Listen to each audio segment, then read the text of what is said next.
Welcome back to my channel. Thank you so much for joining me today in this sacred space of conversation. I'm really excited to share this story of self-discovery and how I feel I've transformed my life through the power of intention, the law of attraction, and the practice of gratitude, Taoism, and all sorts of spiritual loveliness that have really helped pave the way to a fulfilled life. I feel like if I have anything to share, it would be this philosophy of thinking. This positivity is something that a lot of us could use in this fast-paced society. I've always envisioned creating a more holistic influence with this channel, and this is the first time I'm really putting myself out there. So I do hope it comes off as helpful as possible. It really started about like 5 years ago, I would say. No, a bit more than that.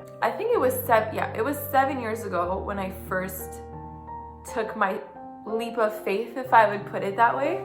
I was in a very fragile place. I was very lost and anxious, and nothing was really going my way. My focus was just nowhere. Like, school was not going well. My relationship with my family was not going well, nor with my partner, nor with my friends. And I was just drowning myself in so much sorrow, and the darker everything got around me, the worse it got, and I just didn't see any light, I guess, at the end of the tunnel, to put it in a way we hear all the time.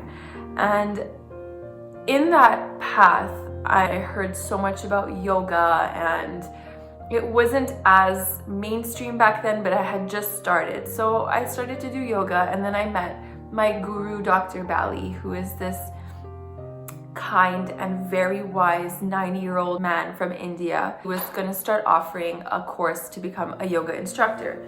So sorry about that. So I decided to take the course, which was for 2 years, 2 days a week for 3 hours. And it wasn't just during that time frame that we had to learn and absorb all of Dr. Bali's lessons. It was an entire lifestyle change, just cutting out anything that was going to cloud our thoughts or our connection to our inner self, and that meant any stimulants. So no coffee, no sugar, no alcohol, no red meat, no spices. We had to diminish any sexual intercourse, technology usage. Everything needed to be a lot more raw and kind of focused. So he was really, really insistent that we changed our lifestyle to make the most of the course. So I did that for 2 years. I think Napoleon's stealing the show here. I don't know if you guys are even listening to anything I'm saying, or if you're just watching this cuteness here. I put you down, are you gonna bark again? So I decided to follow through, and it sounds like a complete detox and such a good thing, but I felt miserable at that point. I mean, I was sleepy all the time because I couldn't have coffee.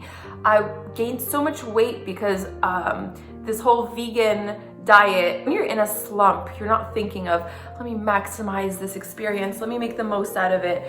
I mean, no, I was still very miserable. I didn't feel anything happen spiritually either. But I don't know what force kept me. I think whenever I was in the presence of Dr. Bali, he was very calming and kind of wanted to soak in as much of his energy as possible. So that's what kept me in the course. So I graduated the course and I started teaching, and I don't think I realized how efficient that whole period was until a few years later, when I realized how much more observant I was, how much calmer I was, and how my outlook on life completely changed. You don't need to take this 2-year course and put yourself through this strenuous diet and inhibited lifestyle to realize that we have so much to be grateful for, that we have so much beauty in the world and so much to discover and so much time in our hands to make the most of everything. And if we just slowed down a bit, if we just sat and just observed the world instead of keeping up with the world,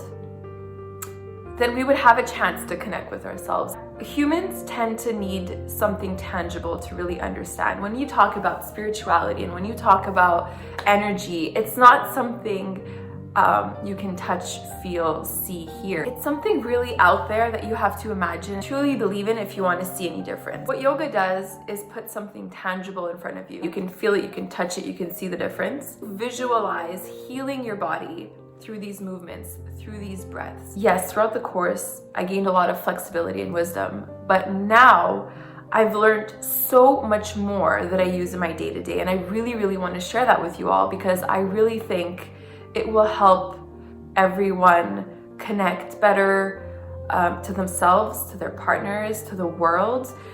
It'll make you feel so much gratitude for what you have, which makes room for so much more. And that abundance of love and happiness is just an energy like drawing more goodness towards you. So that is what I took away from his course, is that it's not about the physical body. It's about what's inside. It's about your intention and your philosophy and your outlook on life. And that's when I was very intrigued with Taoism or Taoism. How can you be a Christian but still practice or still follow the teachings of Taoism? This is a really simple question to answer, and it's because the concept itself is very unassuming. So you are who you want to be. You believe in who you want to believe in. Your mind and your spirit is what guides the way. So if you believe in something, then that is what you're drawing out to the universe, and that's what will manifest. That is essentially what I practice day to day, and it has helped me become such a Zen person, to put it in like modern terms. The fact that this system of beliefs works with dualities, so the yin and the yang, and the goodness and the badness, and these dualities exist in everything. And this is the core and the essence of these beliefs. It's that you don't have any judgment, you don't have any expectations, you just kind of are and just be. In the movement of being, you're kind of flowing with all the changes. You're flowing with nature and you're flowing with time. And in that sacred space that you share with yourself, you're manifesting. So if you're looking, for example, for the love of your life, then you need to manifest that internally before you put it out there in the universe.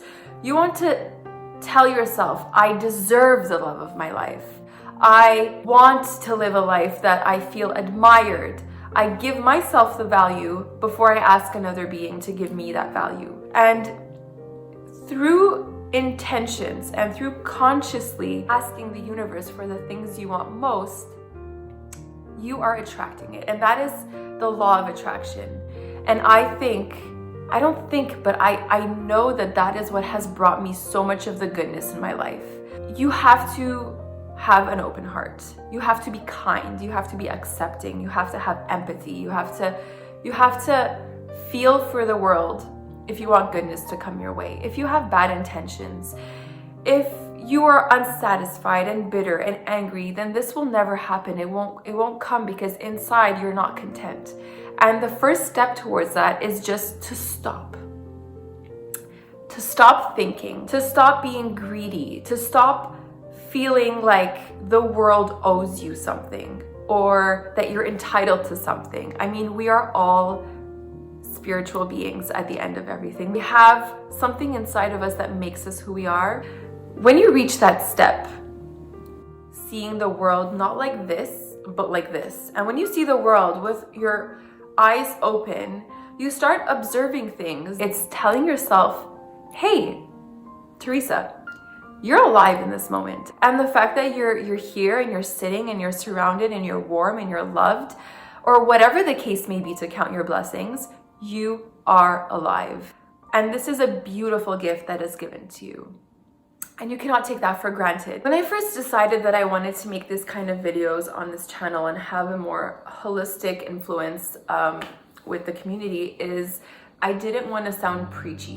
I feel like once people are preaching me something, I just tend to turn off right away and shut off. And I feel like this is why I was able to listen to Dr. Bali, because he was so just genuine and it wasn't preaching. It was just more like genuinely teaching people what helped him. And that's kind of what I want to do, because if I didn't believe so much in this ideology and this philosophy and this attitude, then I would not waste my time to tell people about it. I genuinely believe that this has helped me so much. It has helped me love myself more. It has helped me discover myself more and discover the world. And I practice gratitude every single day. I thank the universe, I thank God for everything I'm given every single day. And I feel like that is one of the most intimate and beautiful parts of my day. And it's really changed around the way I feel, the way the people around me feel as well. And it's something that I think not a lot of people do because of the stigma around being spiritual and, you know, like, who do they think they are? They know so much better than other people, and that's really not the case. The one thing I do know is that I don't know, and that there is so much to learn and there is so much room to grow. But if just one minute part of this conversation has enlightened someone in any way to really slow down and take the time to be with themselves and manifest goodness in their life through the power of positive thinking and the law of attraction, then I've done my duty. I've shared Dr. Bali's lesson onto the next person. And as a yoga instructor under his thorough observation, I am so honored to be able to pass on this knowledge and wisdom to other people. I'm really looking forward to sharing all this content with you. I hope you enjoyed this kind of videos.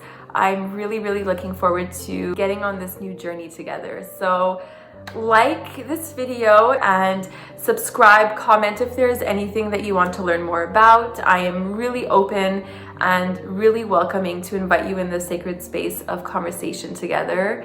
Thank you so much for watching and have a very beautiful day.